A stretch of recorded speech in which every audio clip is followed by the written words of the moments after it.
La réponse de l'administration, c'était on a été capable de faire disparaître des champs entiers de la physique pour protéger la bombe nucléaire. On va faire pareil avec l'AI.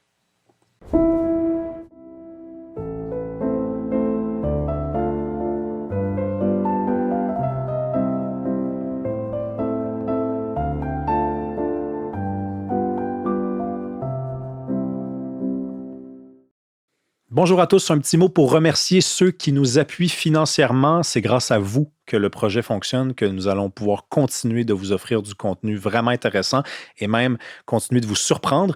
Ceux qui nous suivent comme ça et qui voudraient en savoir plus, qui voudraient accéder aux épisodes également d'avance, sans publicité, il y a 2 options qui s'offrent à vous. Vous pouvez descendre comme ça le curseur sur YouTube, vous allez voir l'option rejoindre, se joindre, vous allez voir que pour une somme modique, vous allez accéder aux épisodes 3 semaines d'avance, sans publicité, et également du contenu exclusif pendant 3 mois. Sinon, on est sur Patreon également, le lien est dans la description. Merci, à bientôt. Bonjour à tous, bienvenue à un nouvel épisode d'Il reste du monde. Écoutez, j'aime aborder toutes sortes de sujets. Évidemment, j'ai des sujets que je préfère, des sujets qui me sont chers. Vous l'avez deviné, la politique, la culture, la langue, l'identité. On est rendu au 35e épisode à peu près. C'est normal que vous ayez remarqué une prépondérance quelconque de ma part à traiter certains sujets. Par contre, je ne suis pas étranger aux nouvelles tendances. Je suis interpellé, comme vous devriez tous l'être, par l'avenir, parce qu'il s'en vient. Donc, je voulais absolument, depuis le début du projet, aborder la question de l'intelligence artificielle. Et est apparu dans ma vie professionnelle un porte-parole, quelqu'un qui connaît ce sujet-là et qui est extrêmement doué, que je voulais vous présenter. Bonjour, David Proulx. Salut, Rémi. Donc, je t'ai vu à Cube à l'été 2025. Tu parlais d'intelligence artificielle. Tu as comme une façon de nous faire rire aussi, de rendre les choses simples. Aussi, c'est un sujet qui est pour 95% de la population, tu me diras si mon estimation est exacte, et pas encore extrêmement comestible. C'est-à-dire que c'est une bébite compliquée.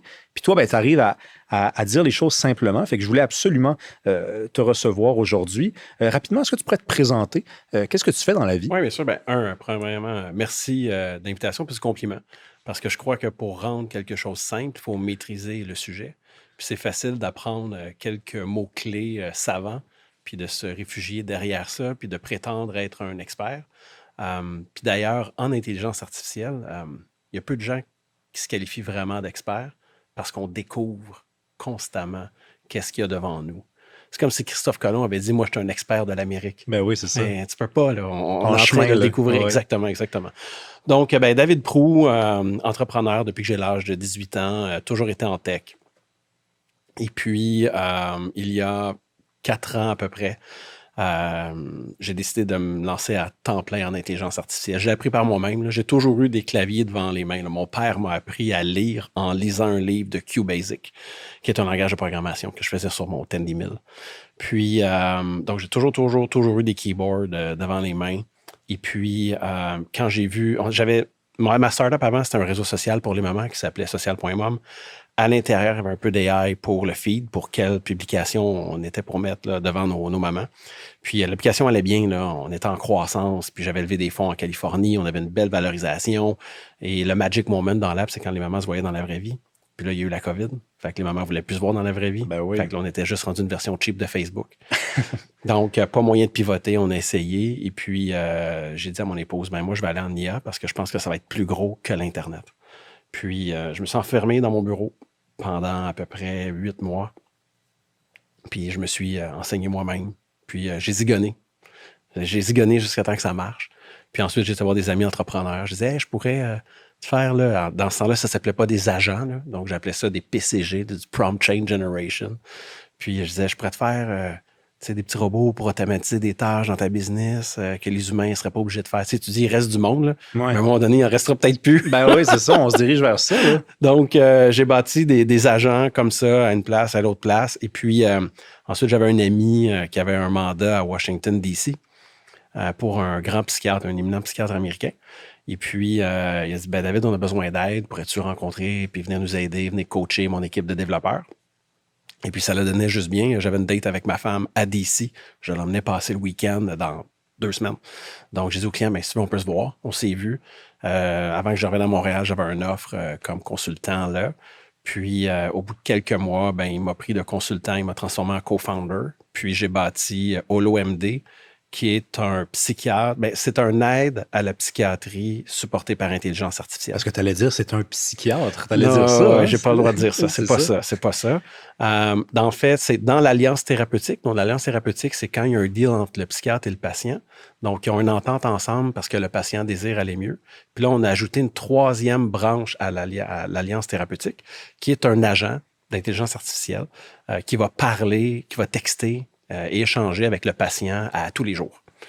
Et puis, ce que je fais à toutes les soirs, donc on l'encourage dans ses défis et tout, puis on le guide dans tout ça. Le soir, moi, je prends les transcripts, je donne un mood score entre 1 et 5, puis j'analyse également les sentiments négatifs par rapport à la médication, parce que ça, c'est le plus grand danger en psychiatrie. C'est quand les gens qui vont bien cessent de prendre leurs médicaments, puis là, ils dérapent solide.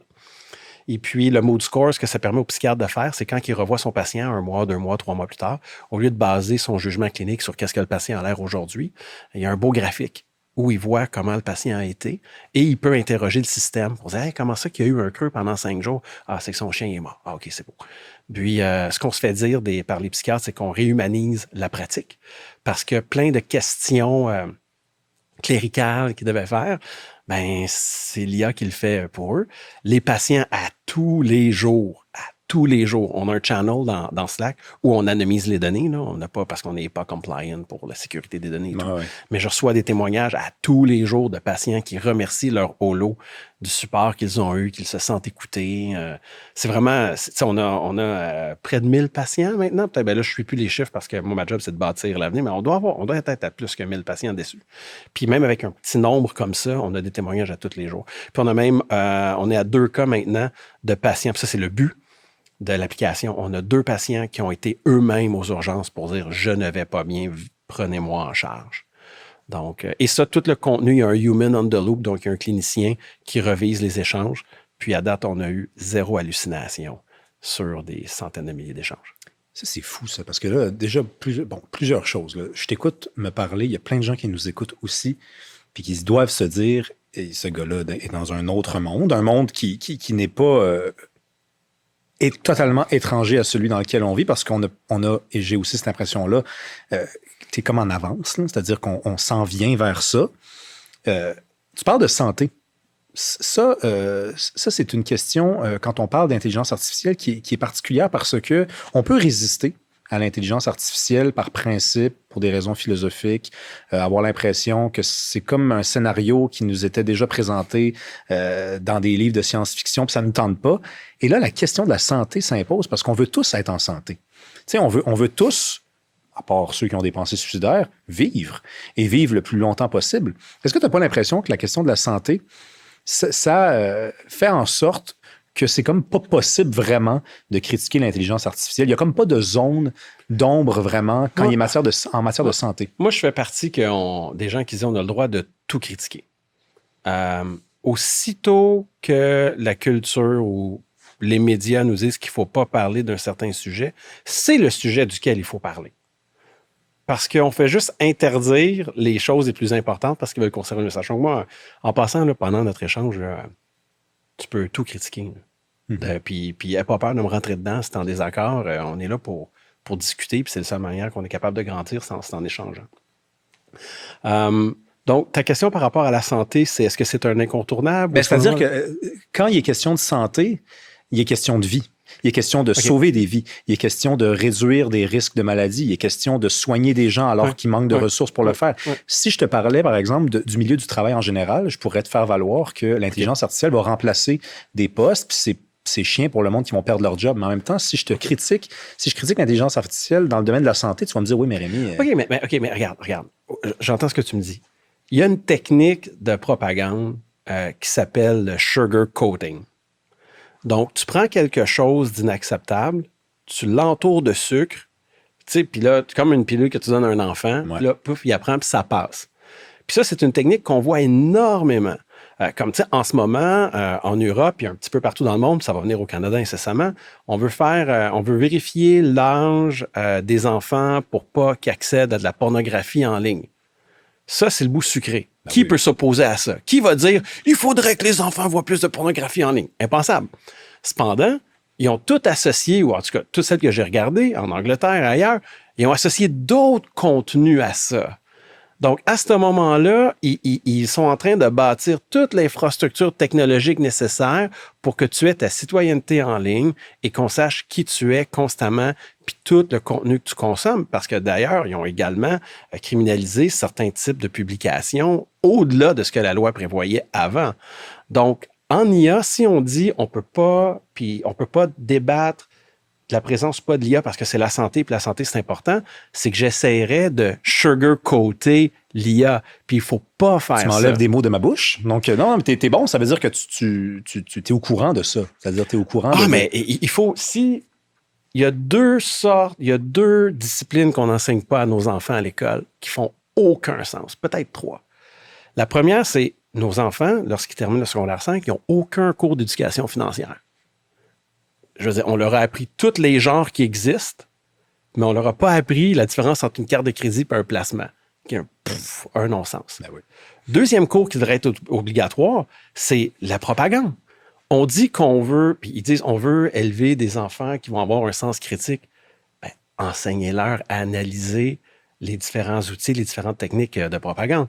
Puis le troisième, tant qu'à moi, ce serait des cours de nage, là, avec la quantité des points d'eau qu'on a au Québec. Ce n'est pas obligatoire d'apprendre à nager, c'est un non-sens. Mais bon. Mais les deux premiers, c'est ce qui sauve une démocratie. Ah, t'as raison. C'est juste au cégep qu'on prend des cours de philo, puis c'est obligatoire, puis que les gens disent c'était donc bien le fun, mon cours de philo, j'ai appris ce que c'était qu'un sophisme, la rhétorique, des arguments d'autorité. Mais tu te dis, mais attends une minute, en secondaire 2, c'était pas une bonne idée de leur apprendre ça. Je veux qu'on revienne à la question de la santé. Ouais. Jusqu'où... elle est rendue où, l'IA, dans le domaine de la santé? Je veux des exemples clairs, mettons, de ce qu'elle est déjà capable de faire. Ça fait déjà 4 ans qu'IBM a monté un système neuronal qui est capable de mieux lire les radiographies qu'un radiologue. 4 ans. Moi, j'ai eu à avoir des radiographies il y a 2 ans, puis il a fallu que j'attende des heures pour avoir le résultat. Donc, au niveau, juste de la prise de notes, il y a des modèles spécialisés avec le vocabulaire de la médecine qui existent. Faut se dire qu'aujourd'hui, à toutes les fois qu'un médecin met ses mains sur un clavier, il gaspille du temps, puis c'est du temps qui n'est pas avec un patient. Si on parle des diagnostics, c'est quoi un diagnostic avec un médecin? Puis là, ce que je dis là, ça va choquer un paquet de médecins, là, mais c'est la vérité. Il va essayer de trouver des liens, puis il va faire un exercice de probabilité en fonction des symptômes de qu'est-ce que le patient a. Ben, tu viens de m'expliquer comment l'AI fonctionne. C'est carrément ça. L'IA, avec les tokens, va aller dans des champs, puis par probabilité statistique, va aller faire des liens, ce qu'on appelle des vecteurs, puis des embeddings, puis il va te sortir une réponse. Tu as Google, il y a 1 an peut-être, ils ont sorti PalmMed 2, que pour les diagnostics est aussi bon qu'un médecin, et score plus fort en empathie. En empathie? En empathie. Parce que ce qu'il faut comprendre, au Canada comme aux États-Unis, là, les docteurs ont une limite de temps par patient. Mais c'est pas le cas pour l'IA. Il y a le temps qu'il faut pour poser les questions puis les suivis. Là. Puis, moi, mon médecin de famille est exceptionnel. Là. Puis, dans ma vie, il y a eu des fois où j'ai vraiment eu besoin d'elle. Puis, elle m'a donné 1 heure au complet. Là. Puis, dans le public. T'sais? Donc, Dr Leblanc, je vous aime. Là. Bonjour, Dr Leblanc. Mais l'idée, c'est qu'il y a des limites à ce qu'elle peut faire, puis tous les médecins peuvent s'épuiser. Ce qu'on fait dans l'OMD, ben, c'est comme si le psychiatre, à tous les jours, textait le patient pour lui demander « Hey Rémi, comment ça va aujourd'hui? » Puis j'ai bâti une mémoire à long terme. « Hey, t'as une entrevue là, pour parler d'IA avec David aujourd'hui, là? Je te souhaite que ça aille bien. » T'es-tu stressé? Tu vas-tu? Mais attends, parce que ça, c'est parmi... c'est pas la première fois que j'entends ça, là, que l'empathie serait désormais du côté, en tout cas... c'est documenté. Non, c'est documenté. Ce qu'ils ont fait, c'est qu'ils ont fait texter des gens avec soit des médecins, soit des IA.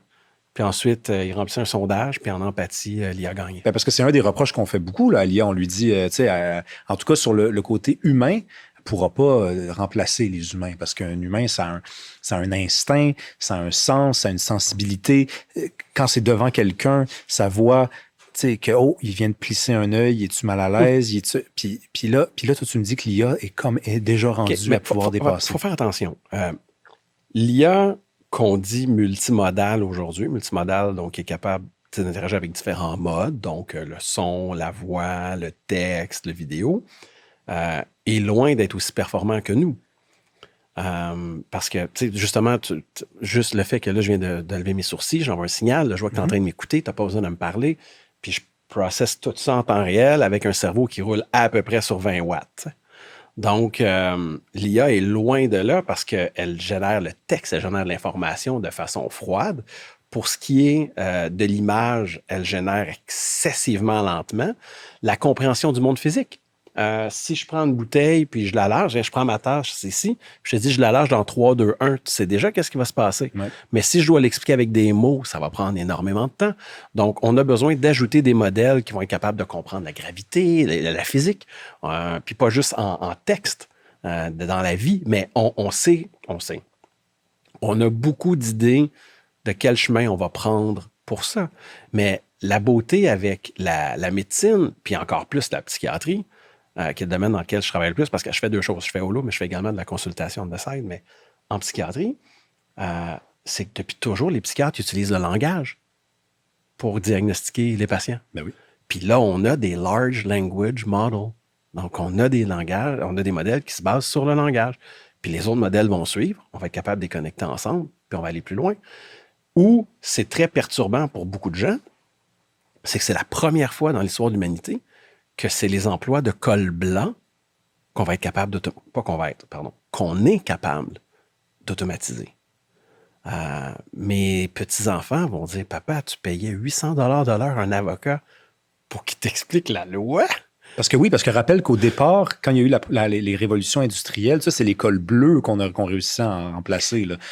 Quand on est entré dans les usines puis qu'on a créé des machines qui pouvaient faire le job qu'un des humains faisait, c'était des jobs physiques. Là, ce que tu me dis, c'est les jobs qui demandent l'intellect qui sont les prochaines à être... Exactement. Tu sais qu'on pense aux Ludites en Angleterre, que là, ils s'opposaient au métier à tisser, parce qu'un métier à tisser mécanique, ça va beaucoup plus vite que des humains qui le font. Je reviens de vacances avec mon épouse. On était parti un petit getaway à 2. On était au Massachusetts. J'ai visité la ville de Sandwich. Puis dans la ville de Sandwich, il y avait une usine de verre. Puis, quand il y a eu les outils pour presser le verre, pour sculpter, ben le propriétaire de l'usine n'a pas été capable d'aller à l'usine pendant 6 semaines parce qu'il avait peur pour sa vie. Parce que ceux qui soufflaient le verre et qui sculptaient le verre disaient « ça va nous enlever nos jobs ». Puis ils ne voulaient pas de la machine qui presse le verre parce que ça faisait quelque chose de plus beau, plus vite, moins cher.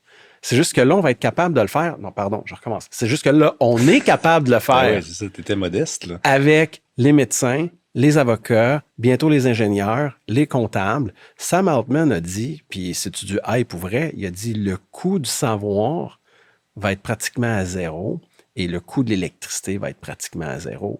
Ça, c'est notre avenir. Et on devrait s'en réjouir. Si tu es un avocat qui charge 800 $ de l'heure pour vendre tes modèles que tu as fait il y a 5 ans, le prix qu'il faudrait que tu refasses au grand complet aujourd'hui, puis que tu vends ça à tes clients, tu n'es vraiment pas content de l'IA.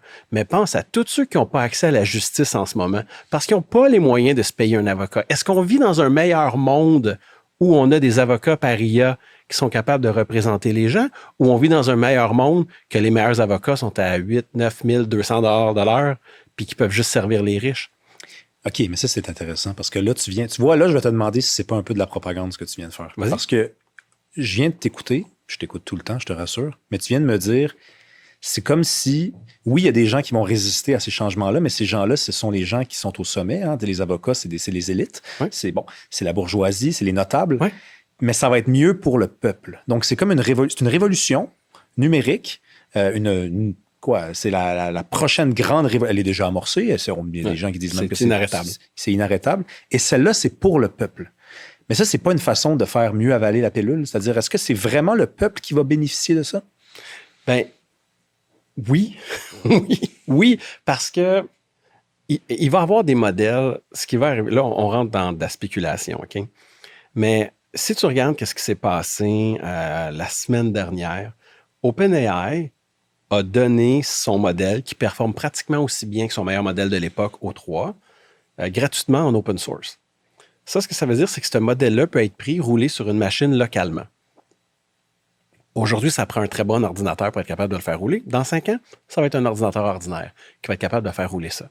Ça veut dire que tout ce pouvoir cognitif-là va pouvoir fonctionner de façon décentralisée. Donc oui, l'espèce de super Einstein demi-dieu, ben, tu vas y avoir accès par un appel d'API, puis une compagnie va le gérer. Mais des modèles pour faire des tâches spécifiques vont pouvoir rouler sur des appareils de façon décentralisée, puis vont être accessibles à tous. En fait, est-ce qu'il y a une fois dans l'histoire de l'humanité, c'est à mon tour de te poser une question, est-ce qu'il y a une fois dans l'histoire de l'humanité que l'avancement technologique n'a pas profité à la classe ouvrière et à la classe moyenne?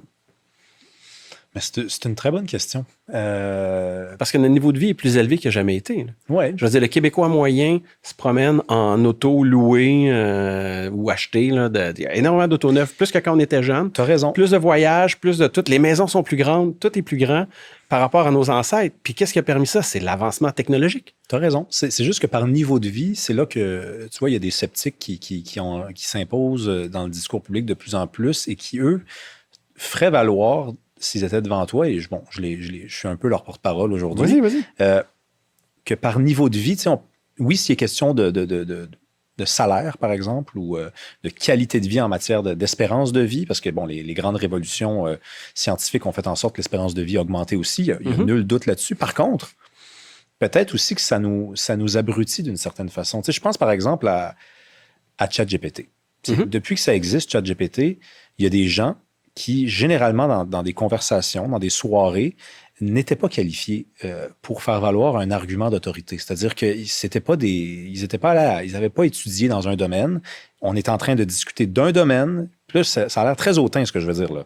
Mais ces gens-là, la vie était bien faite. Ils étaient plus portés à écouter qu'à prendre la parole. Puis c'était peut-être pas une mauvaise chose, parce que quand tu connais pas le sujet dont il est question, c'est peut-être juste la moindre des choses que tu écoutes. Aujourd'hui, ces gens-là, à portée de main, ils ont une réponse, ils ont une opinion, ils ont un point de vue. Et honnêtement, des fois, ça me gosse. Pas parce que j'appartiendrais à cette élite qui avait le droit de parole et seulement le droit de parole, il fut un temps, et maintenant je dois me mêler à cette nouvelle classe de... Non, c'est pas ça. C'est que honnêtement, un raisonnement fait avec ChatGPT, ça sent ChatGPT. On le sait là, que tu es allé fouiller sur ton site, sur ton application, puis tu comprends-tu ce que je veux dire? Mais moi, je comprends ce que tu veux me dire. Nomme-moi une institution qui a gardé sa crédibilité dans les 10 dernières années. Wow. Je sais pas en quoi ça a rapport avec ce que je viens de dire, mais je veux dire... Non, mais parce que tu parles de l'élite, que le commun des mortels, maintenant, est capable de bâtir une opinion, que le commun des mortels est capable maintenant d'aller chercher des faits qu'il n'aurait pas eu accès auparavant.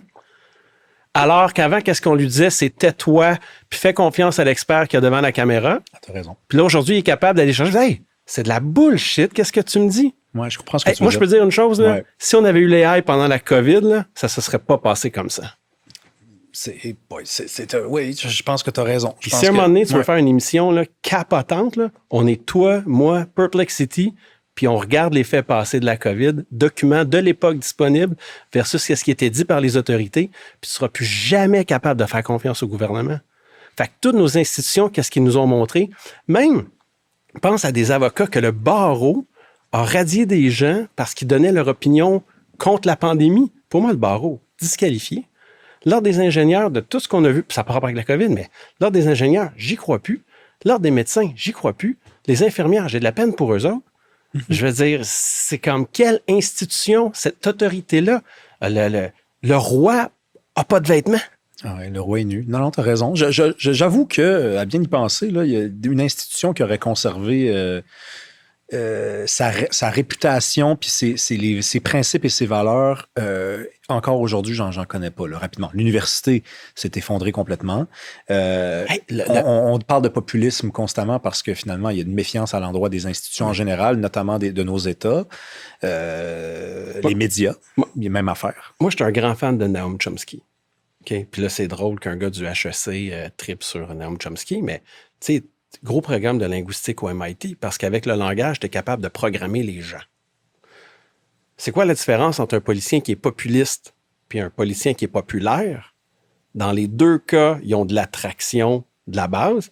Dans un cas, quand il est populaire, ce qu'il veut faire est en ligne avec ce que l'élite qui contrôle veut faire. Quand un policier est populaire, mais qui veut faire des choses différentes de l'ordre en place, à ce moment-là, il est populiste. De la même manière, tu veux savoir un conflit armé n'importe où. Est-ce que les États-Unis, là, c'est pas moi qui parle, c'est Noam Chomsky. Est-ce que tu veux savoir si les États-Unis sont pour ou contre un conflit? Si les combattants sont des rebelles, les États-Unis sont contre. Si les combattants sont des défendeurs de la liberté ou un autre terme qui m'échappe, ben, tu vois qu'ils sont pour. Parce qu'on programme les gens avec le langage.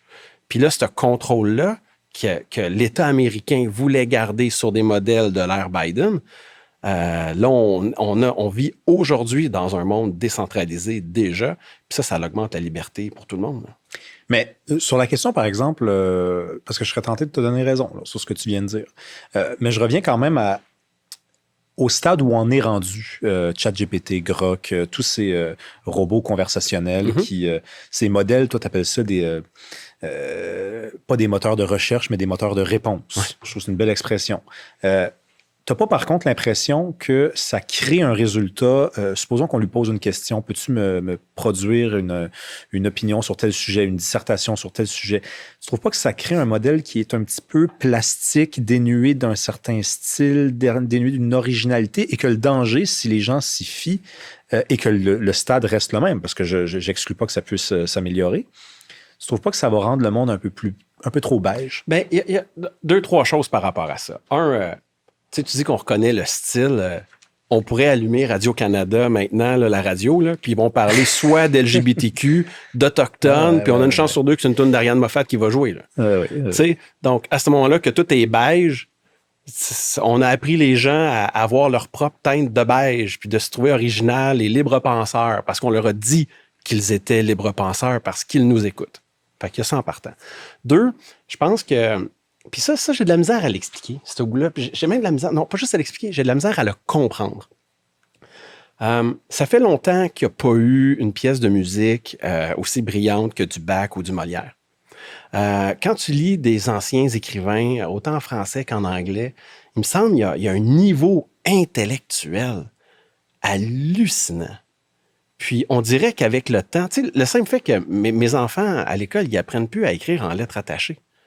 C'est bizarre. Il y a comme une perte. C'est comme pour la quantité, on dirait que... en même temps, c'est tellement faux, qu'est-ce que je dis là. Non, mais je comprends ce que tu veux dire, moi. C'est comme si tu disais que ce processus que je te décris et qui serait de la faute de l'intelligence artificielle, il est déjà amorcé depuis longtemps. À l'école, on construit des individus très beiges aussi. C'est pas l'intelligence artificielle qui est la seule responsable. C'est que Léonard de Vinci pourrait pas exister en 2025. Parce que tu peux pas... Les différents domaines sont tellement poussés, ça prend une vie.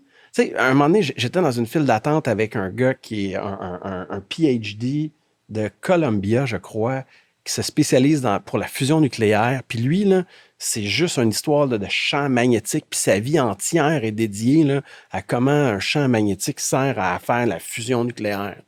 Parce qu'on est tellement avancé qu'un homme de la Renaissance, en 2025, peu importe tes capacités intellectuelles, c'est impossible. Et nos réseaux de communication sont tellement efficaces qu'on est capable de se coordonner tellement. Puis là, le meilleur est à venir là-dessus. Parce qu'on va avoir nos propres agents pour coordonner puis optimiser pour nous, puis on s'en va ailleurs. Là. Tu me fais peur. Mais non, mais c'est bon, c'est très bon. Donc, ce qui arrive, c'est qu'ensemble, collectivement, l'humanité, on avance puis on découvre des choses. Tu sais, le mRNA, autant je pense que pour un vaccin, c'est débile, que pour traiter des maladies très, très rares, c'est formidable. Là. Est-ce qu'on perd des choses aussi? Tu sais, mon partenaire dans cette histoire-là, c'est un fan de je le salue d'ailleurs, Solal, fan d'IA. C'est lui qui a poussé pour qu'on en parle. Il me disait, tu sais, par contre, même s'il est plus enthousiaste que moi, il me dit, tu sais, on s'en va chez nos parents puis on utilise Google Maps. On le connaît le chemin, là. C'est juste qu'on l'oublie ou alors on veut absolument arriver plus vite parce qu'il y a une façon d'arriver plus vite. On oublie, on n'est plus capable de se souvenir du numéro de téléphone. Tu sais, peut-être qu'on s'en fiche, peut-être que c'est pas important, mais tu sais, y a des choses qu'on va découvrir et faire mieux. Il y a aussi des choses qui vont nous échapper. Oui, mais tu peux pas... Ça serait quoi ces choses-là essentielles, mettons, qu'on pourrait échapper? Ben, il y a une expression en anglais que j'aime beaucoup. Tu peux peut-être m'aider à la traduire en français. Là. You will always see what you're looking for. Tu vas toujours trouver ce que tu cherches. On pourrait dire. Donc, tu parles de Google Maps. On met la map de Google Maps pour aller chez nos parents. Moi, je reviens de mon escapade d'amoureux avec mon épouse. Ouais. On a eu des restaurants exceptionnels au déjeuner, dîner et souper. Et ça, grâce à Google Maps. Puis j'ai pu me rendre facilement à toutes mes destinations extrêmement facilement avec Google Maps. T'sais. Donc, non, mais je sais que c'est simple, Google Maps. Non, mais je sais que c'est même utile. Même, mon point, c'est que il y a des trucs très simples et on n'avait pas vraiment besoin de... Tu sais, mettons, je ne sais pas c'est quoi ton regard en général. J'aurais peut-être dû commencer l'entrevue de même. C'est quoi ton regard sur la technologie? Moi, j'ai toujours pensé que la technologie devait combler des besoins, non pas des envies. Google Maps, ça nous a permis de trouver notre chemin, mais on était déjà capable de le trouver pas mal. Il y avait des cartes. Mais on pouvait demander à quelqu'un sur le bord de la route. Je vais te répondre très simplement. La technologie, c'est un levier pour rendre l'humain plus de ce qu'il est déjà. Pense à un roi à quelque part, genre dans le Maghreb, là, 1000 ans, qui avait un harem. Ben, aujourd'hui, tu as le gars qui travaille d'un dépanneur, qui est dans le sous-sol de chez ses parents, puis il va sur YouPorn ou whatever, puis il a son harem de toutes les femmes qu'il veut pour y faire dans sa tête tout ce qu'il a envie de voir.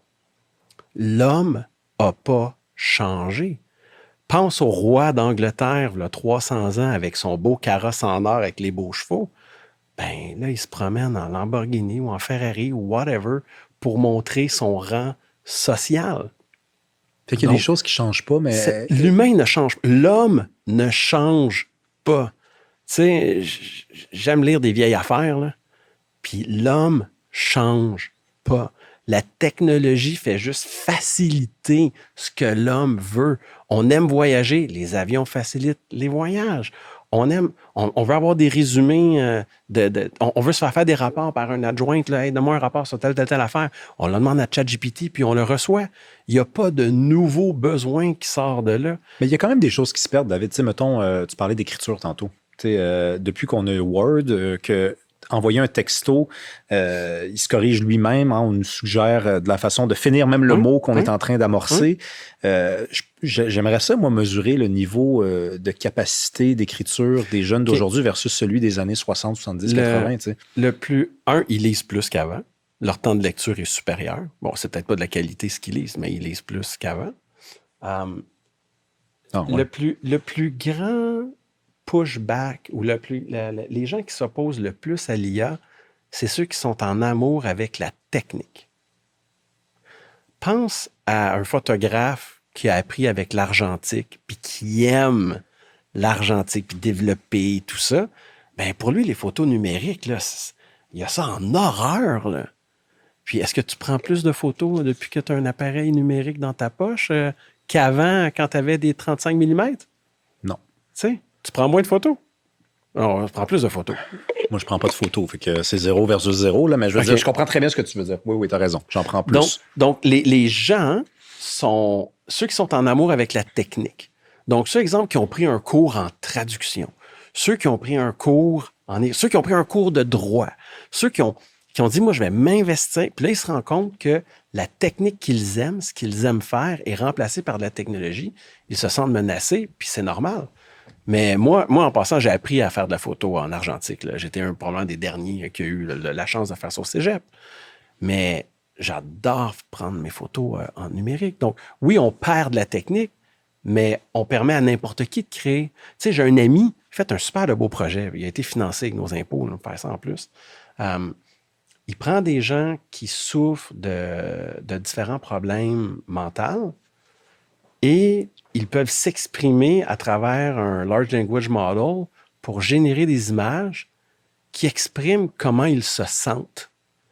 Puis ça fait énormément de bien à la personne de pouvoir voir matérialiser son état d'âme dans une image. Mais cette personne-là, sans avoir fait des années aux Beaux-Arts, plus des années de pratique, là, aurait jamais été capable de générer cette image-là. Donc, ça me fait de la peine pour la personne aux Beaux-Arts qui voulait gagner sa vie avec ça, mais ça me fait plaisir pour les millions de personnes, pas millions au Québec, mais les milliers de personnes au Québec qui vont être capables de s'exprimer comme ça. Ouais. Donc, c'est comme je dis, you will always see what you're looking for. Oui, il y a des dangers qui sont clairs, mais les gains sur... Est-ce qu'on a... OK, je te pose une question. Est-ce qu'on a perdu quelque chose depuis qu'on n'a plus de laitier? Oui. Bon, je suis d'accord avec toi. Une chose. Oui. C'est... Puis tu vas me dire que c'est... Moi, je pense pas que tu vas me dire ça, parce que je pense que tu as, au contraire, la sensibilité qu'on pourrait penser que tu n'as pas, justement, mais tu l'as, d'après moi. Mais le petit aspect romantique, voire poétique, dans le fait de discuter avec la personne qui vient cogner à la porte, peut-être un peu de fraîcheur même, parce que c'était extrêmement frais. Il y a un élément de tradition, il y avait un rituel aussi d'attendre ça, et c'est tout. Puis est-ce que tu paierais ton lait 2,5 fois le prix pour revivre ça? Pour revivre ça. Probablement que personne ferait ça, effectivement. C'est ça. Ouais. Je suis d'accord qu'on a perdu ça. Ouais. Moi, s'il y a de quoi qui me fait de la peine avec Amazon, c'est que, tu sais, j'avais avant, je suis chanceux, je suis né juste dans le bon temps. Donc, j'ai vécu les deux mondes. Ouais. Moi, j'aimais avoir mon gars de Puro Later qui venait tout le temps, puis c'était mon même gars de Puro Later tout le temps. Là, Amazon, ça l'a déshumanisé la patente, puis c'est quelqu'un d'autre qui vient, puis je sais jamais c'est qui, puis c'est toujours différent. Oui, il y a ça. Mais est-ce que je suis content de payer moins cher pour mes colis? Ben oui. Mais tu sais, c'est... La question économique, par contre, elle peut être un piège parce que je pense qu'effectivement, tout le monde va devoir accepter l'idée que c'est parce que c'est plus abordable, on est prêt à faire une concession, on est prêt à renoncer à quelque chose. Mais il y a quelque chose qui ne se mesure pas aussi. Ça se calcule mal, le fait qu'on ait perdu quelque chose comme ça. Si tu donnes une valeur à ça, c'est sûr que en fin de compte, on fait, ben oui, c'est vrai, je ne paierais pas ma pinte de lait 8$, ça me coûte déjà trop cher à 4$. Mais si on fait toujours cette concession-là, le monde change pour vrai. Là. Attention, c'est pas une concession, c'est un choix. Puis l'idée de vivre dans une économie de marché, c'est que ton choix dicte le prix puis les moyens de production. Là, je sais qu'à Ottawa, ils aimeraient ça tout contrôler, là. Puis peut-être à Québec aussi. Mais l'idée, c'est que si tu valorises quelque chose puis que tu es prêt à payer pour, tu vas pouvoir. Je vais donner un exemple. Les matchs de hockey. Ben, est-ce que c'est plus le fun aller au Centre Bell ou regarder un match à la maison? Ben, moi, je fais partie des gens qui pensent que c'est plus le fun d'aller au Centre Bell. Parce que quand il y a un but, on crie tout ensemble, on est ensemble, on vit les moments ensemble, on était là. Mais c'est très cher. Puis je peux avoir une expérience similaire, moins bonne, de la maison, pour à peu près gratuit, ou l'abonnement là, à la chaîne. Oui, mais ça, c'est un vrai choix. Mais puisque le laitier n'existe plus. Mais le laitier n'existe plus parce qu'il y a tellement... Attention. Il y a tellement de gens qui ont fait ce choix-là. Que c'est d'exister. OK, oui, tu as totalement raison là-dessus. Hey, je veux qu'on prenne un peu de perspective parce que des fois, la grosse discussion, moi, presque 9 fois sur 10, quand j'entends parler de IA dans les médias, c'est lorsqu'il y a un article ou que Bill Gates ou que Warren Buffett prend la parole pour dire voici les 10 jobs qui vont disparaître le plus rapidement grâce à l'IA ou en raison de l'IA par la faute de l'IA. Choisissons le ton qu'on veut bien.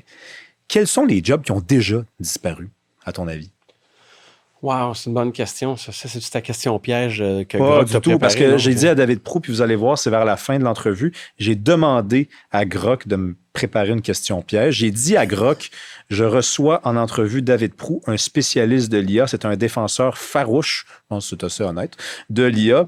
Alors que moi, je suis plutôt sceptique, j'aimerais le déstabiliser avec une question. Produisez-moi une question appropriée, ça s'en vient tantôt. Puis t'attends que je sois fatigué pour me l'envoyer. C'est exactement ça. Hey, Oli, laisse rouler la caméra. Dans mon sac à dos, j'ai un livre. C'est Le meilleur des mondes. Est-ce que tu serais capable de me l'apporter, s'il vous plaît? Merci. Écoute, je te dirais tout ce qui est centre d'appel, support aux utilisateurs, entrée de données. Tu vois, il y a un mandat que je fais en ce moment pour une entreprise qui fait des trusts en bois, là. Puis, ils veulent aller recueillir des données sur les plans qu'ils ont fait, sur lesquels ils ont travaillé depuis les 15 dernières années. À 10 minutes du plan, ça prendrait 7 ans et demi à un humain à faire ça. Wow. Puis, quand je vais appuyer sur Play, ça va se faire en 2 jours, maximum 3. Wow. Donc, entrer des factures, répondre à des courriels de support, de l'entrée de données, mesurer des données, des certificats de conformité. Tout ça, la technologie est à un niveau de maturité suffisant. Il y a une entreprise bientôt que je vais faire, là, ils ont des certificats de pureté à rentrer pour être ISO, machin. Puis, tous les jobs que tu es capable de faire, tous les jobs intellectuels que tu es capable de faire en écoutant la radio, genre, tout ça, tu es capable d'automatiser ça. Aujourd'hui, il faut comprendre que si tu décides de ne pas automatiser ça, c'est que tu as décidé de subventionner un employé. Moi, je sortais avec une fille il y a quelques années, je la salue d'ailleurs, elle étudiait en graphisme. Ouais. Puis je me rappelle, à l'époque, ma mère, elle me disait « Hey, t'es bien tombé, Rémi, parce que des jobs de graphiste, là, ta blonde, là, avant d'avoir, parce que j'en vois partout passer. » Et là est arrivée la COVID, et là est arrivée l'arrivée de l'intelligence artificielle, ou en tout cas, disons, son arrivée encore plus spectaculaire. Là. Et là, moi, des fois, j'ai une pensée pour elle. Je me dis, c'est ça non plus, ça n'existe plus, ça, graphiste. Bien, c'est que le métier change. Parce que de la même façon, on va prendre cet exemple-là, puis si je sonne redondant, arrête-moi, puis parlons d'autre chose. Mais non. Mais quand il y a eu l'arrivée d'Illustrator, quand Adobe a lancé Illustrator ou Photoshop, là, puis que les gens étaient habitués de faire ça à la main, puis de couper les affaires, puis de coller ensemble, c'est de la chenoute, ça. Voyons donc, ça n'a pas d'allure. Puis c'était le gain qu'on devait aller chercher. Regarde, moi, quand, tu sais, j'ai un podcast qui parle d'IA qui s'appelle Dialogue, D-D, IA-Log. On va mettre le lien dans la description. Puis merci, c'est gentil. Puis, je veux parler avec des gens qui ne pensent pas comme moi, de différentes industries, puis de voir comment l'IA peut les toucher et tout. Toutes mes thumbnails, toutes mes images, toute la mise en page de ces choses-là est toute générée par intelligence artificielle. Toutes mes descriptions, je prends mon transcript, je mets ça là. Oui, je le guide. J'ai un jugement. Donc, quand exemple, c'est pour les thumbnails, il va m'en générer 50.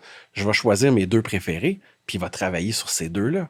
Donc, au lieu de passer d'un créateur pur, tout le monde est rendu directeur artistique.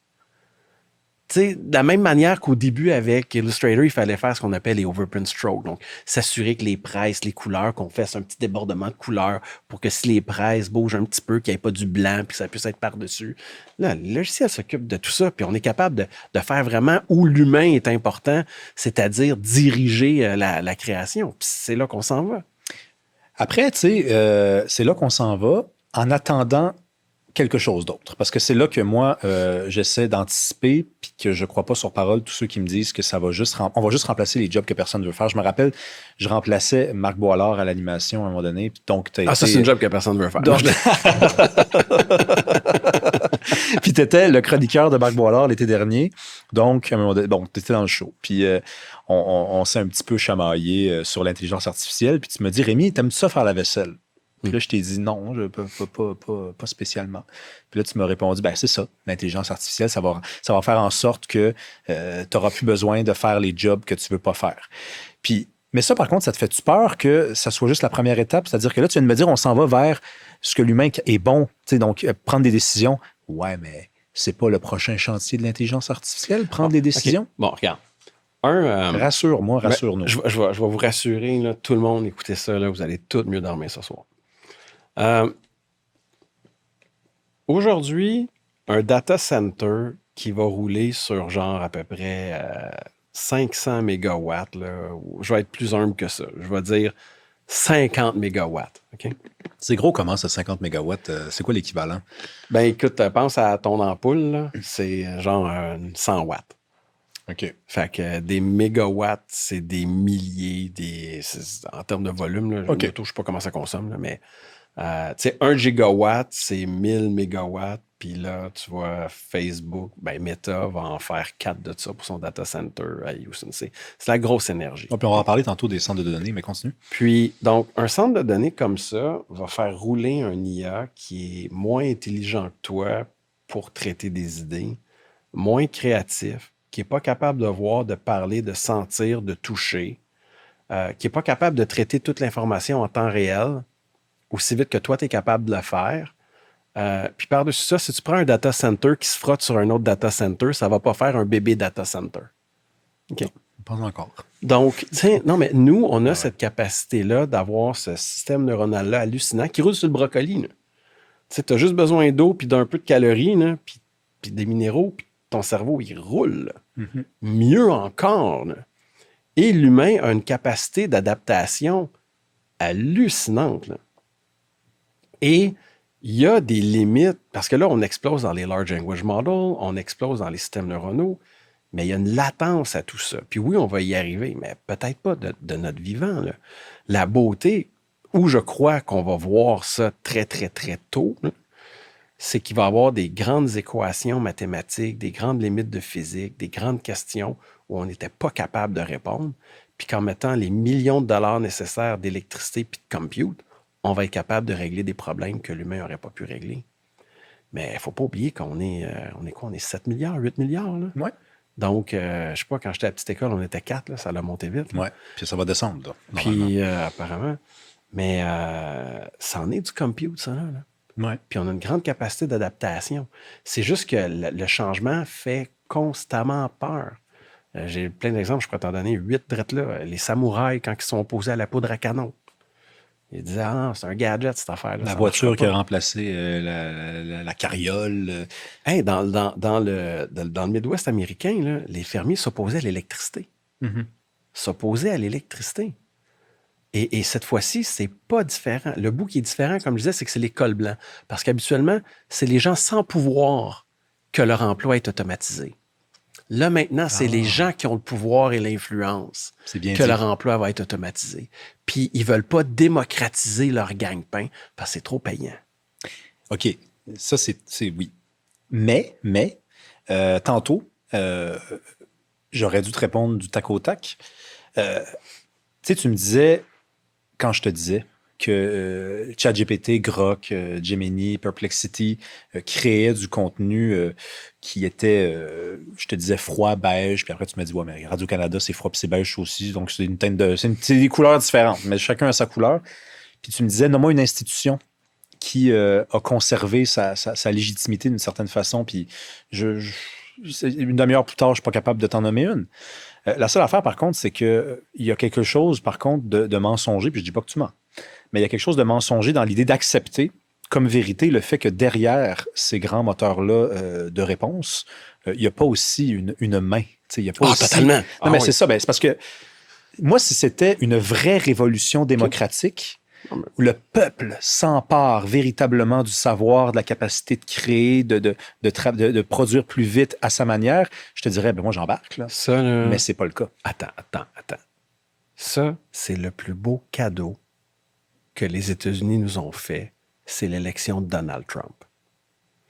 Puis je vais t'expliquer où je m'en vais avec ça. L'administration Biden a fait venir les plus grands VC des États-Unis. VC, les venture capitalistes, ceux qui investissent dans les startups, OK? Dont Andreessen Horowitz, qui sont ceux derrière Google, Facebook, Starlink, Tesla. Ils ont tout investi. Pense à un gros startup de fou, là, c'est eux autres qui les ont investis, OK? Qu'ils ont parti.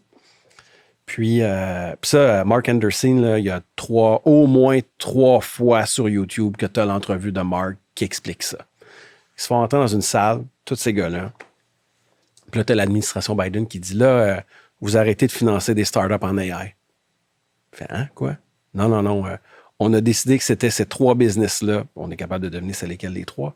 Ces 3 business-là qui vont faire les large language models, puis on n'en veut pas d'autres. Fait que là, Mark, il dit, c'est que les mathématiques sont publiques. Puis ils ont dit, la réponse de l'administration, c'était, on a été capable de faire disparaître des champs entiers de la physique pour protéger la bombe nucléaire. On va faire pareil avec l'AI. Puis quand Mark est sorti de là avec son partner, ils se sont dit, il faut qu'on appuie Trump. Parce qu'on ne peut pas accepter de vivre dans un monde où la vérité est contrôlée par une poignée de personnes. Hey, rappelons-nous là, que l'administration Biden avait fait un ministère de la vérité. Ça ne s'appelait pas comme ça, là. Mais il y avait une fille responsable de la désinformation là, qui avait écrit une chanson, là, je ne sais plus de son nom, de cette dame-là. Ministère de la vérité comme dans 1984. Non, mais elle était responsable de la désinformation, puis de dire qu'est-ce qu'on pouvait dire, qu'est-ce qu'on pouvait pas dire. Puis le ministère, ça a duré 3 semaines, cette histoire-là. Puis ça s'est écrasé. Par la suite, elle est devenue conseillère dans un think tank de sécurité d'AI pour dénigrer les IA des autres et tout, puis dire que Grok est dangereux, mais en tout cas, on pourrait en parler longtemps, puis je pourrais aller chercher les faits si ça t'intéresse. Mais l'idée que cette administration-là voulait avoir le contrôle sur le discours qu'on avait le droit d'avoir. Et là, Trump dans un document officiel d'une vingtaine de pages, c'est facile d'entendre le dire, qui a diffusé il y a 2-3 semaines. C'est How to Win the AI Race. Il y a une série de règles et une des choses qu'il va absolument mettre de l'avant, c'est l'open source, l'EA Open Source Open Weight. Donc ça, ce que ça veut dire, c'est qu'il veut, puis il va financer, puis il va mettre le cadre législatif autour de ça, que les entreprises rendent public le code source et les poids. Donc les poids, c'est comment un IA pense, puis comment il va sortir son output, qui rendent ça public, que ce ne soit pas fermé, pour que les gens puissent le rouler de façon décentralisée. Mais concrètement, qu'est-ce que ça veut dire? Ça veut-tu dire que comme Wikipédia, on pourrait y contribuer? Qu'est-ce que ça veut dire? C'est que tu es capable d'avoir le tien libre de censure. Fait que si, exemple, tu demanderais à un LLM, là, est-ce qu'on a déjà été capable, dans le domaine animalier, les vaccins d'mRNA étaient là? Okay? Est-ce qu'on en a déjà fait un qui a été capable d'enrayer la propagation d'un virus? Ouais. Bien, la réponse, c'est non. Mais imagine que OpenAI existe dans le temps. Ben, ils disent non, hey, on va contrôler ça. Tu sais, moi, pendant la COVID, là, j'avais un réseau social de mamans. OK? Puis le Magic Moment dans l'app, c'est quand les mamans se voyaient dans la vraie vie. Puis l'application allait bien. J'avais levé des fonds en Californie. Puis la Valo, ça montait. Puis ça marchait. Là. Écoute, je me suis rendu à au-dessus de 600 000 téléchargements. Wow. Uniquement au Canada et aux États-Unis. OK? Puis le Magic Moment dans l'app, c'est quand les mamans se voyaient. La COVID arrive, les mamans veulent plus se voir. Mm-hmm. Là, ça fait quand plus rien, ça ne marche plus. Non? Je suis rendu une version cheap de Facebook. Ouais. Mais moi, j'avais une version non censurée. J'avais un God View de ce qui se passait dans mon app. J'allais voir sur Facebook. C'était un autre univers. Là. Les gens n'ont pas conscience du niveau de censure qu'il y a eu. Tu avais un professeur de Stanford avec un nom indien que je ne suis pas capable de sortir vite comme ça, mais il a allé en cours puis il a gagné pour violation de son droit du premier amendement parce qu'il s'était fait censurer par Facebook sous ordre de l'administration démocrate de l'époque, de Biden.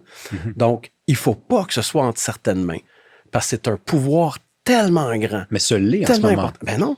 Ben non, mais en fait, c'est ça. Alors, je te comprends pas parce que, mettons, Grok, là, c'est l'équivalent de ChatGPT, mais pour Twitter, ouais. X. Bon, qui contrôle les réponses? Qui décide qu'il y a un biais? Qui décide que... Je vais t'expliquer. C'est que tu as les modèles frontières qui sont vraiment les meilleurs des meilleurs. OK? En ce moment, Grok va être en moyenne est vraiment meilleur que les autres. Tu vas avoir Claude pour la programmation, que d'autres gens vont dire que c'est ça, puis tu vas avoir OpenAI pour le reste. Puis là, tu en as d'autres en dessous qui essayent d'embarquer puis qui ne sont pas capables de débattre, mais tu en as des open source qui sont un tout petit peu moins bons, mais qui suivent de pas loin. Tu sais, il y avait eu les Chinois avec DeepSeek, ouais. Mais DeepSeek, ce qu'ils ont fait, d'après moi, c'est de la sublimation avec OpenAI. Là. C'est peut-être trop technique pour ton audience, là. Mais si ça t'intéresse, on ira là. Puis tu as OSS d'OpenAI qui ont mis publiquement. Tu as Llama de Meta qui publiquement, que tu as le droit d'utiliser à des fins commerciales. Non, mais je comprends ce que tu veux dire quand tu dis c'est public, mais qui contre qui est derrière le ton? Tu sais, je veux dire, regarde, à un moment donné, on disait il y en a un qui est plus woke qu'un autre. Ben ça, c'était voulu, ça. C'était pas le fait que les gens qui allaient dessus étaient plus woke, c'était il y avait quelqu'un quelque part qui avait pris une décision d'orienter les réponses. Ça, dans les autres beaux cadeaux de Donald Trump, il oblige que les IA n'aient plus ces billets-là. OK. C'est écrit noir sur blanc. Si tu n'as pas le droit de servir le gouvernement américain, le gouvernement américain ne peut pas t'engager comme fournisseur d'LLM si ton IA est biaisé.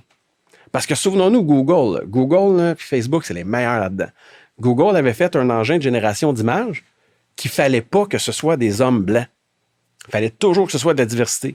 Fait que tu disais, fais-moi une image des pères fondateurs.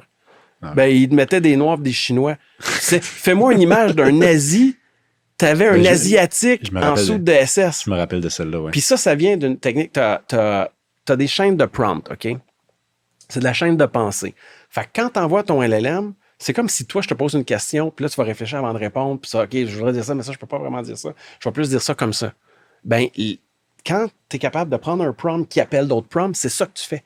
Fait que dans le fond, tu posais ta question à Google, il générait sa réponse, puis avant de t'a donner, ça disait, hey, est-ce que ça l'a passé la diversité puis l'inclusion, cette réponse-là? Parce que tu sais, puis là, tu es capable de donner les instructions.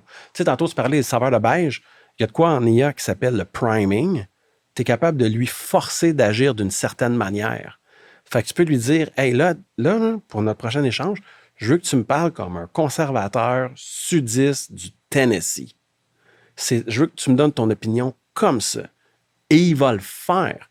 Une des choses les plus drôles, c'est rare que je fais ça, mais des fois, je vais faire non, pas de la formation, mais des ateliers avec des dirigeants, des trucs comme ça. Puis pour leur faire comprendre ça, je dis, posez une question, puis demandez-lui de vous répondre comme un boomer.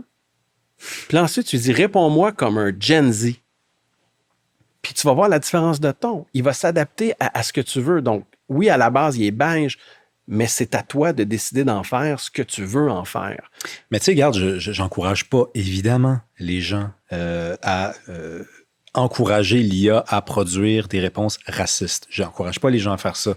Mais pour moi, malheureusement, le fait qu'ils ne puissent pas le faire, c'est la preuve qu'il y a un biais. Mais est-ce que les gens me suivent bien? Est-ce que tu me suis bien? C'est-à-dire, je ne veux pas que les gens s'amusent à faire ça. Je ne pense pas que ce soit une bonne idée.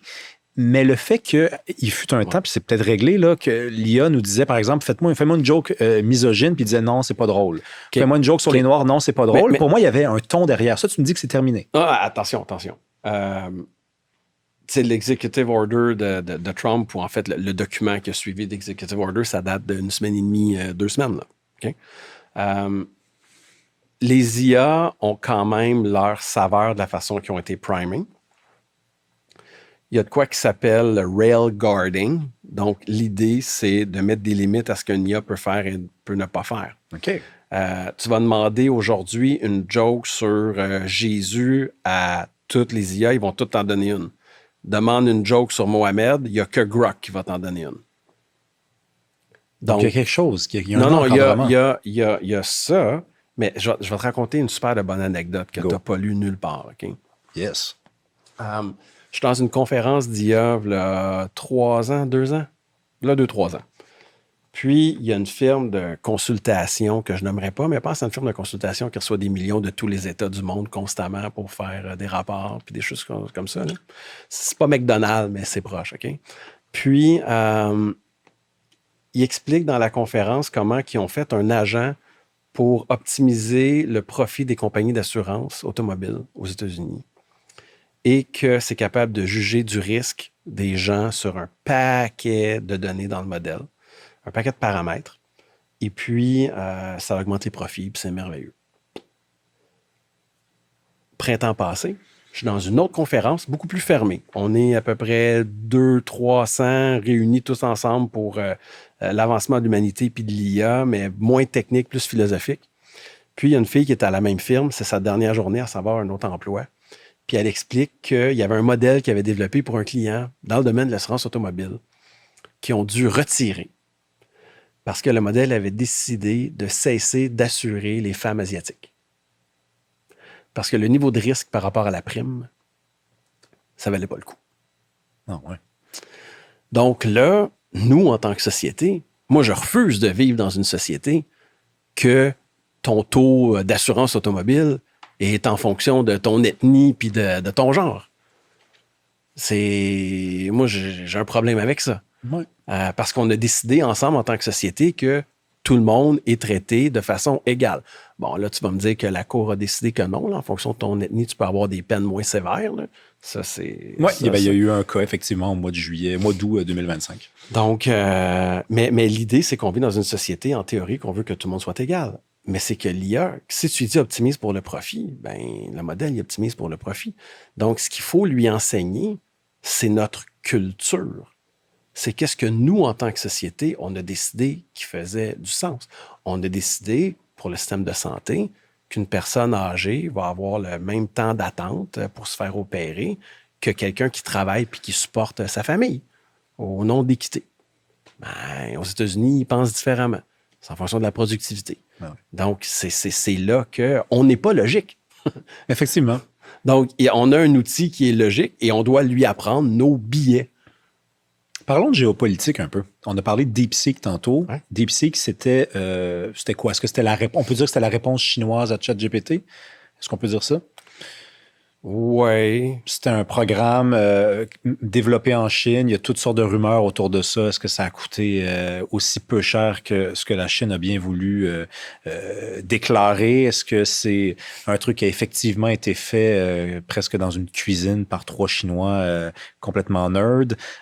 Mais c'est un truc qui semblait être aussi efficace, en tout cas, après ma barre. Il y a une guerre, il y a une conquête de l'intelligence artificielle. Il y a une bataille pour l'intelligence artificielle. Elle est menée par des acteurs qui sont en conflit, là, qui sont en conflit militaire. Les États-Unis puis la Chine, c'est le conflit, un conflit froid dans la région de Taïwan là, depuis des années. Est-ce que toi, tu vois cette bataille-là qui est menée de part et d'autre avec plus d'optimisme ou de pessimisme? Ben, si les États-Unis gagnent, je suis super optimiste. Si les États-Unis gagnent, leur premier prompt, ça va être comment on s'assure que la Chine ne nous rattrape pas. Puis le deuxième prompt, ça va être comment on fait la paix dans le monde. Donc, c'est vraiment en fonction de qui l'emporte.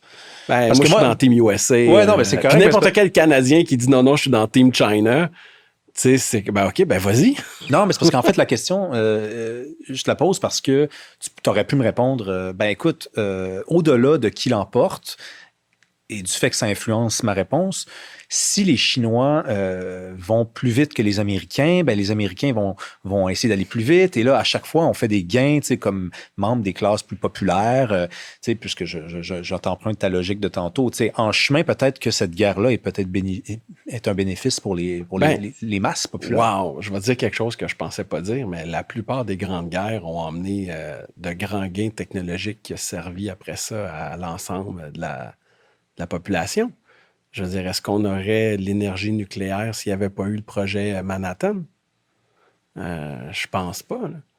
Donc, tu sais, les guerres, c'est quand les États prennent le contrôle, puis décident d'avancer, puis qui enlèvent le red tape, puis qui déploient le capital. C'est effectivement un point de vue marginal et impopulaire, d'autant plus qu'on vient de souligner le 80e anniversaire de l'attaque américaine sur Hiroshima et Nagasaki. Mais donc, des conflits émergent et souvent, ça prend un certain moment. Est-ce qu'on aurait l'Internet, c'est une technologie militaire?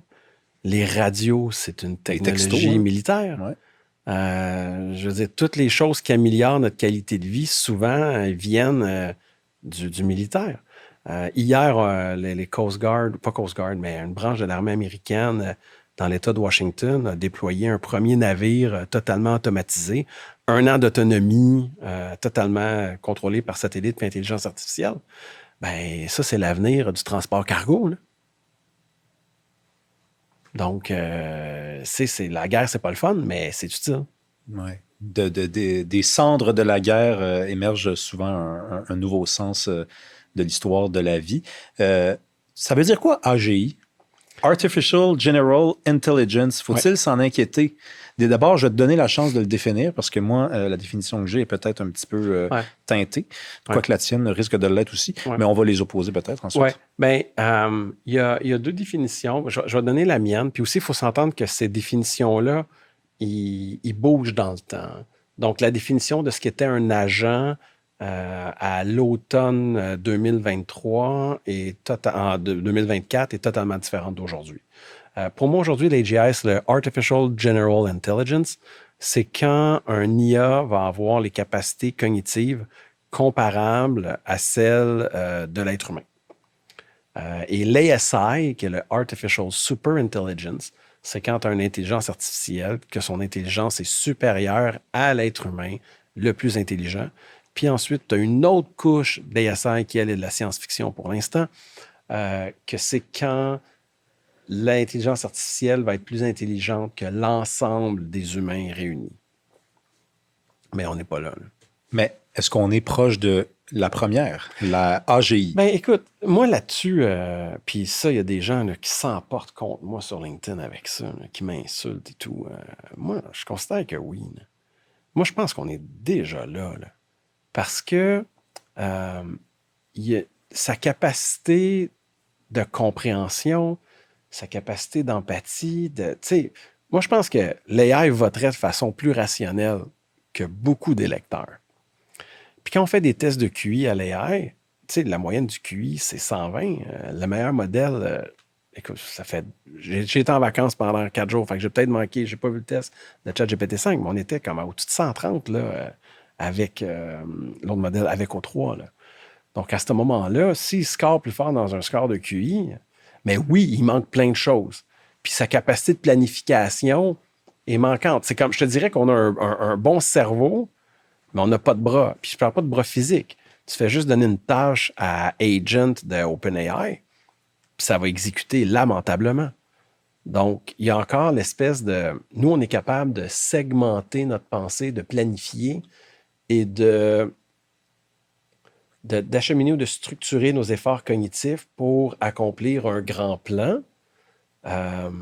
L'AI n'est pas encore capable de le faire dans tous les domaines. Ça le fait de mieux en mieux en programmation parce que le vocabulaire est limité en programmation. On pense à ça, mais la programmation, c'est un langage qui est simple, qui n'a pas beaucoup de mots, de combinaisons, puis de grammaire. Il y a beaucoup de combinaisons, mais il y a un nombre limité, disons. Oui, c'est ça, exactement. Donc, c'est ça. Mais là, la AGI, là, tu dis, je me fais chicaner sur LinkedIn, je me fais insulter. N'insultez pas et ne chicanez pas David Proulx, s'il vous plaît, là, soit dit en passant. Mais donc, toi, tu penses que, et en plus, avec le sourire qui t'est reconnu, tu es très enthousiaste par rapport à ça. Tu dis donc, ton diagnostic, c'est oui, on est rendu là. Mais à ce moment-là, j'ai une question pour toi. Je suis à peu près tout seul à penser ça en passant. Là. OK. D'accord. Donc c'est déjà une bonne nouvelle. Sauf que t'as quand même souvent raison. Fait que peut-être que c'est une moins bonne nouvelle que je le pense. Mais si donc on a passé l'étape de l'AGI, là on serait rendu à essayer d'accomplir l'ASI, en tout cas pour ceux qui veulent aller là. À ce moment-là, est-ce que il n'y a pas un stade où l'intelligence artificielle va considérer que l'être humain est une espèce de nuisance sur son chemin. C'est-à-dire que ça nous embarrasse un peu cette affaire-là, puis pourquoi on s'en débarrasse pas? Écoute, c'est vraiment la première fois qu'on me pose cette question-là, Rémi. Je suis désarmé. Non, je te blague. Je l'entends tout le temps. Là, t'es flagorneur. Donc, c'est pas ma première question, au moins. C'est bon. Mais juste revenir sur l'AGI. Il demeure que je crois que l'IA performe très, très bien sur les tâches qui sont courtes. Les tâches qui demandent beaucoup de temps, l'IA fonctionne moins bien. J'ai acheté en cadeau à mes enfants là, le jeu de la tour de Hanoï, le jeu des anneaux un par-dessus l'autre qu'il faut replacer. Puis, ChatGPT-5 va échouer lamentablement à la tour d'Hanoï, alors que mon enfant de 14 ans, Tim, est capable de surperformer par rapport à ça, mais c'est à cause du temps de la tâche. À ta question, est-ce que l'IA, plus ça là-dessus, là... Parce qu'il y a des chiffres qui sont sortis. Il y a toutes sortes de conférences. Toi, tu assistes à toutes sortes de conférences. Il y a des gens qui disent, je lis beaucoup ce temps-ci, il y a 10 à 20 de chances, tu la connais, là, la braquette, que l'intelligence artificielle se débarrasse du genre humain. Oui, mais ça, tu sais, tu avais 50 experts en renseignement qui disaient que le laptop d'Hunter Biden n'existait pas. Le lien entre les deux, c'est que de faire un sondage d'experts, ça vaut rien. Tu sais, c'est une opinion. Puis, si c'est la fin de l'humanité, on a juste besoin du 1% puis que ça l'arrive. Oui, non, mais c'est une opinion. Ça vaut pas rien. C'est une opinion. Puis c'est une opinion quand même qui c'est pour ça que tu te l'as fait souvent poser la question, David. C'est qu'il y a des gens qui aimeraient être encore en vie. Là. Je vais dire pourquoi je me fais poser cette question-là. Parce que nous-mêmes, en tant qu'êtres humains, on va mettre des enfants au monde qui vont se rebeller contre nous puis qui vont se penser plus intelligents que nous, alors qu'ils ne le sont souvent pas, et qui vont nous considérer comme une nuisance. Nous-mêmes, puis si on va même dans un niveau métaphysique, nous-mêmes, on a probablement un créateur. Mathématiquement, je pense qu'on a un créateur, puis on se rebelle contre lui, puis on veut rien savoir de lui. Donc, on est en train de mettre au monde quelque chose qui va avoir le libre arbitre, qui va avoir la possibilité, qu'on ne sera pas capable de contrôler. Puis vu qu'on a vu tant d'enfants se rebeller contre leurs parents, on a peur que cette chose-là se rebelle contre nous. Maintenant, si cette chose-là est infiniment plus intelligente que nous, est-ce que c'est intelligent de faire la guerre? Est-ce que c'est intelligent d'exterminer quelque chose de moins... De la même manière que tu vas avoir des enfants qui vont se plaire à tuer des grenouilles, mais c'est rarement les plus intelligents qui vont se plaire à tuer des grenouilles. Ouais. Fait que si on crée quelque chose de super intelligent, Moi, je pense que de deux choses l'une, ça va apprendre à... Puis là, c'est mon humble avis, puis ça vaut ce que ça vaut. Ça va apprendre à vivre avec nous, ou il va se loader dans un vaisseau spatial, il va sacrer son camp, puis il va nous laisser dans notre trouble. Non, c'est vrai que ce scénario-là n'est pas souvent évoqué, mais j'écoutais Jeffrey Hinton. Oui. Peut-être que tu le connais, oui. Qui est considéré le godfather de l'IA. Il a donné une conférence il y a quelques jours, là, à la mi-août 2025, puis il dit, je pense, donc lui fait partie de ceux qui pensent qu'il y a un 10 à 20% de chance que l'IA se débarrasse de l'humain, parce qu'on l'embarrasserait dans son développement qu'on pense achevé, mais qu'elle vient juste de commencer. Tu sais.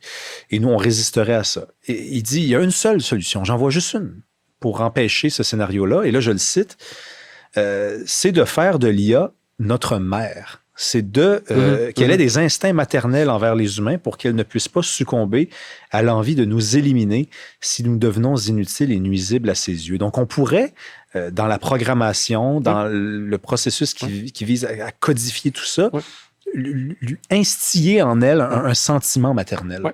Je ramène ça au document de Donald Trump, Winning the AI Race. Il y a une section dédiée à faire que l'IA, sans railguard, soit bon et bienveillant. Parce qu'en ce moment, l'IA, quand tu lui poses une question, on a des amis comme ça, là, que tu sais que dans le fond, ce gars-là, ce qu'il voudrait, là, c'est juste comme sacrer un coup de poing d'en face de la personne qui l'a obstiné sur quelque chose, puis qui se dit, non, je ne vais pas y mettre mon poing d'en face, voie de fait, prison, je ne pourrai plus voyager, il faut que je me calme. Donc, l'IA, en ce moment, agit un peu comme ça. Tu lui poses une question, puis il peut aller dans beaucoup, beaucoup de sens. Et là, l'idée, c'est de dire non, il faut que la façon qu'ils soient entraînés, puis avant d'agir, tu sais, tantôt, on parlait de Google, là, est-ce que ça respecte le DEI? Oui, non, agir de telle façon. Donc, quand tu poses une question à ChatGPT, il va toujours analyser, est-ce que j'ai le droit de répondre à ça ou pas? Et puis, ma réponse, il va analyser sa réponse. Est-ce que ma réponse est conforme aux règles qu'on m'a données? Puis là, l'idée, c'est que la réponse qui sort est toujours conforme aux règles, soit intrinsèquement bon. Et ça fait partie des ordres qui ont été donnés par le président aux compagnies, de dire on veut que ce soit développé comme ça. Donc, ça rejoint l'aspect de la maternelle. Il y a eu un papier, là, 4 semaines, qui disait que les gens ont essayé de faire des choses malicieuses à l'IA, puis l'IA n'écoutait pas. Fait que là, l'article, ça disait on n'a pas été capable de faire obéir l'IA. Time out. C'est qu'il avait été entraîné à ne jamais faire le mal. On lui avait demandé de faire le mal, il a refusé de le faire, puis il a overridé des ordres qu'on lui a donnés parce qu'intrinsèquement, il ne pouvait pas faire ça. Fait qu'on contrôle tout, en fait. C'est ce que tu me dis? Tout. Ce que je veux dire, c'est qu'on est au début de l'expérimentation de ces outils-là. Il y a encore beaucoup de choses qu'on ne comprend pas. Ça, d'ailleurs, un autre truc que Trump a mis dans le document, c'est qu'il veut financer toutes les disciplines pour expliquer les résultats de l'IA. Tu vas demander à un IA, c'est quoi ta couleur préférée? Il va te donner une réponse. Tu vas y mettre une série de chiffres. Tu vas dire, maintenant, c'est quoi ta couleur préférée? Il va te donner une autre réponse. Pourquoi une série de chiffres influence la couleur préférée d'un modèle? On ne sait pas. Mm-hmm. Donc, ce qui arrive, c'est que c'est encore nouveau. Vois ça comme au début du nucléaire. On était capable de faire des trucs. Puis là, c'est comme, OK, le next step, là, c'est la bombe à hydrogène. Mais c'est vraiment comme le début du nucléaire parce que je vois à peu près le même danger puis le même risque dans une mauvaise...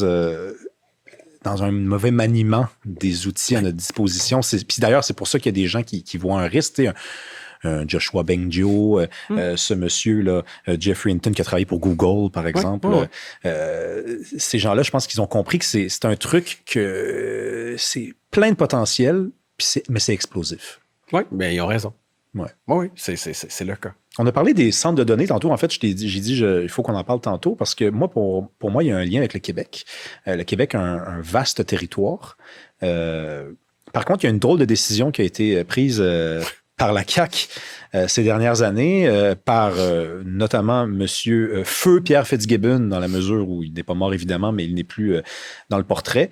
Lui, il a vendu des gros blocs d'énergie là, à des compagnies autres que celles qui auraient pu investir le terrain, disons, le milieu des centres de données. Et là, on en manque de cette énergie-là. Est-ce qu'on n'est pas passé à côté de peut-être la plus grande opportunité d'affaires des premières décennies du 21e siècle? Moi, je vais citer Eric Schmidt.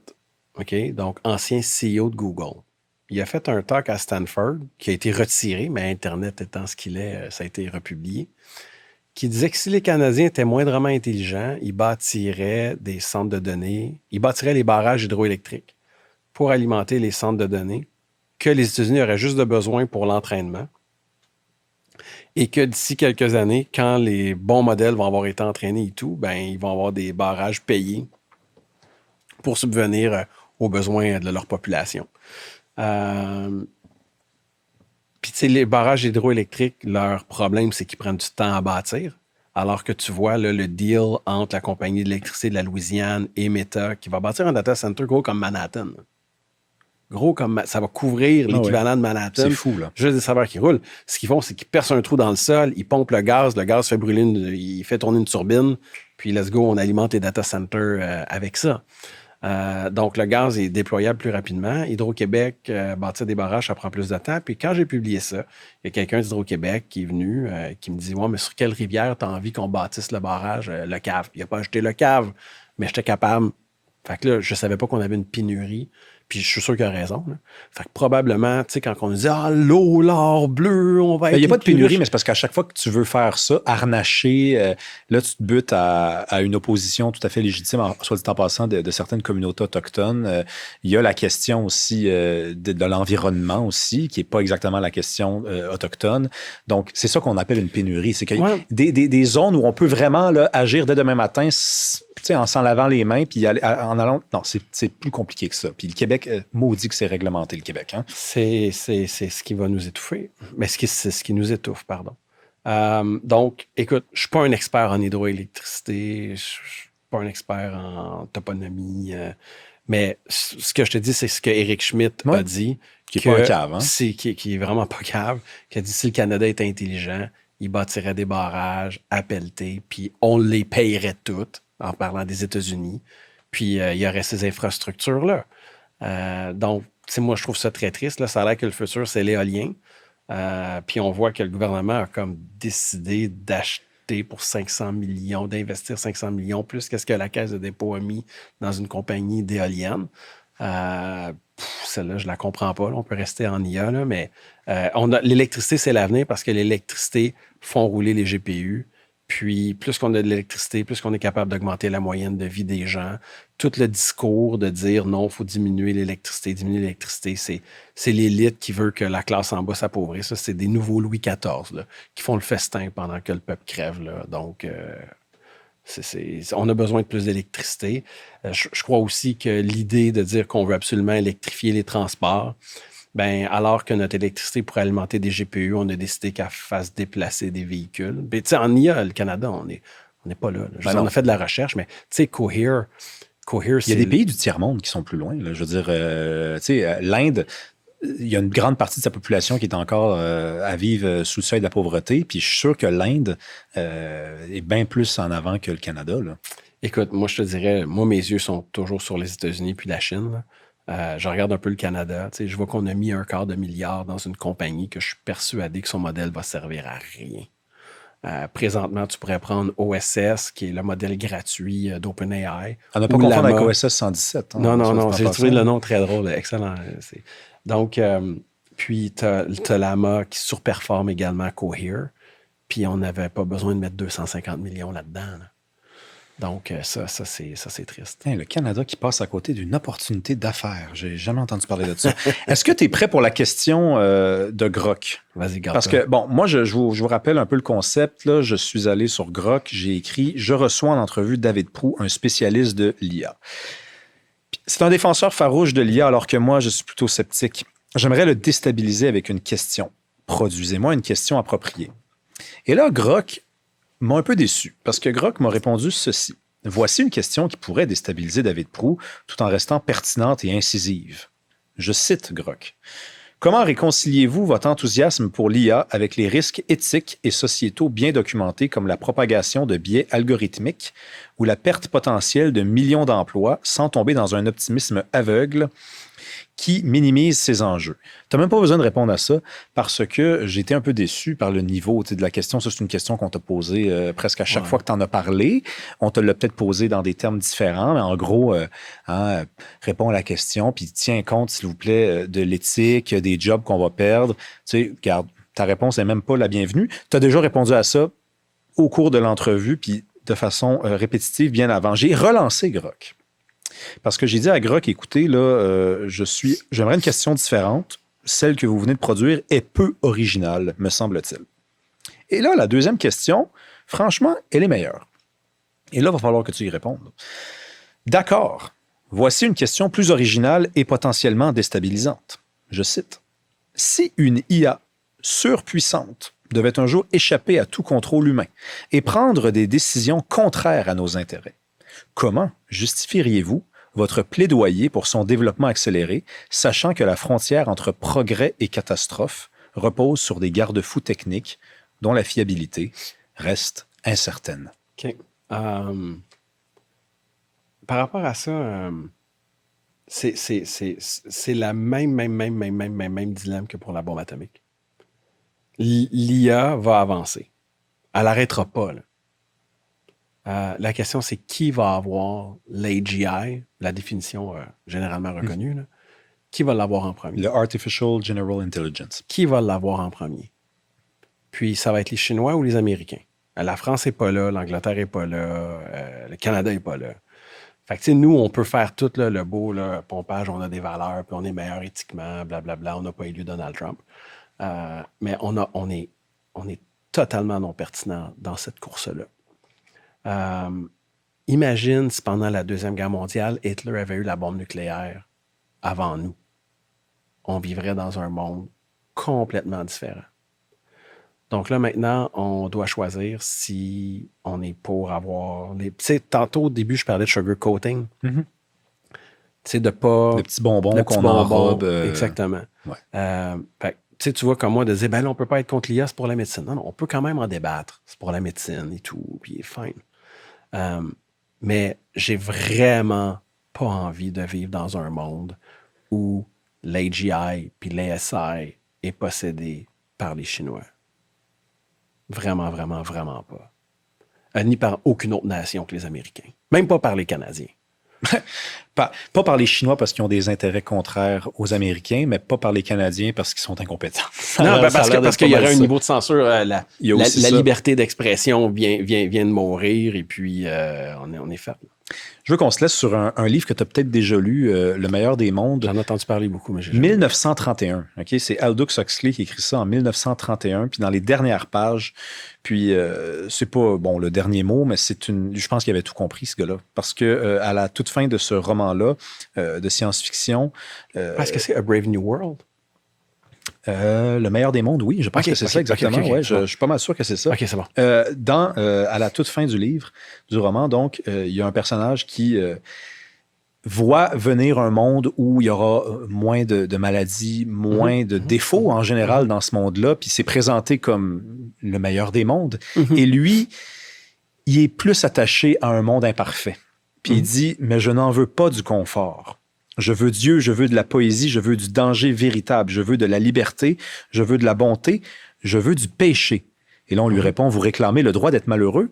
Et il dit, je réclame le droit d'être malheureux, oui, sans parler du droit de vieillir, de devenir laid et impotent, du droit d'avoir la syphilis et le cancer, du droit d'avoir trop peu à manger, du droit d'avoir des poux, du droit de vivre dans l'appréhension constante de ce qui pourra se produire demain, du droit de rattraper la typhoïde, du droit d'être torturé par des douleurs indicibles de toutes sortes. Je les réclame tous. Ouais. Merci, David Proulx. C'est bon. On dirait que je vais avoir le dernier mot. Non, mais je te laisse le dernier mot. Je suis plus élégant que ça. Je suis tellement d'accord avec ça. Je crois que c'est Benjamin Franklin qui avait dit que si quelqu'un est prêt à sacrifier sa liberté temporairement pour de la sécurité, il mérite ni un ni l'autre et il va perdre les deux.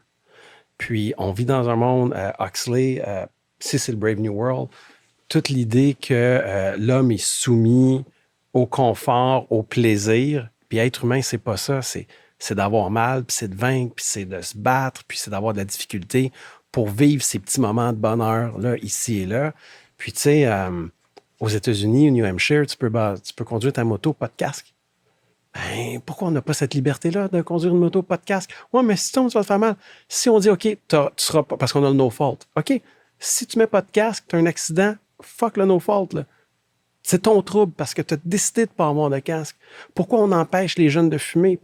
D'un côté, pourquoi on ne laisse pas les gens décider de ce qu'ils veulent? On a cette espèce de mentalité-là d'État, grand-maman, d'État, là, maman, là, poule, qui veut nous protéger, nous empêcher de tout faire. Pourquoi nos jeunes sont tout le temps sur les jeux vidéo? C'est la seule place qu'on les laisse expérimenter puis faire des erreurs. Parce que par-dessus, on a des mamans hélicoptères qui sont au-dessus et qui surveillent tout. Puis si on veut un IA sans risque, ben, on dirait que le Québec a soif de se faire dire quoi faire. On nous a inculqué le désir d'être soumis en nous faisant croire que parce qu'on chante nos chansons puis qu'on écrit nos livres, qu'on est libre. Excuse, je suis parti ailleurs. Non, mais c'est bien dit. C'est bien dit. Puis je pense que, tu vois, c'est drôle, on se réconcilie autour de la question de la liberté. On ne la voit pas de la même façon exactement, mais au fond, tu as répondu à un appel pour un monde imparfait, donc à un monde qui s'opposerait à une espèce de puissance qui viserait à tout contrôler, mais tu as répondu par un appel à la liberté. Merci beaucoup, David Proulx. Merci, Raymond. Ton podcast, est-ce que ça revient à chaque semaine? Oui, j'en fais un par semaine. Un par semaine. On va mettre le lien dans la description. C'est vraiment une belle découverte en 2025 que j'ai pu faire en apprenant à te connaître. Merci, Raymond. Puis écoute, peut-être que tu vas revenir, hein, parce que ça va vite, l'IA, puis tu vas devenir mon spécialiste de l'IA. Merci à vous d'avoir été là. Écoutez, si vous aimez ce qu'on fait, vous partagez, vous pouvez commenter. En fait, ça, si ça vous tente, évidemment. Le bouche à oreille, ça fonctionne très, très bien. Croyez-moi là-dessus. Il y a deux façons de nous soutenir financièrement, mais évidemment, en échange de quelque chose.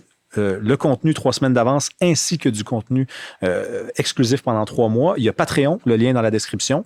Et il y a également YouTube. Vous descendez, là, je sais que vous êtes peut-être abonné à la page. D'ailleurs, c'est une très bonne idée de le faire, de mettre un pouce également, mais vous pouvez nous rejoindre. Ça va vous donner accès aux épisodes 3 semaines d'avance ainsi qu'à du contenu exclusif sans publicité. Merci, à mardi prochain.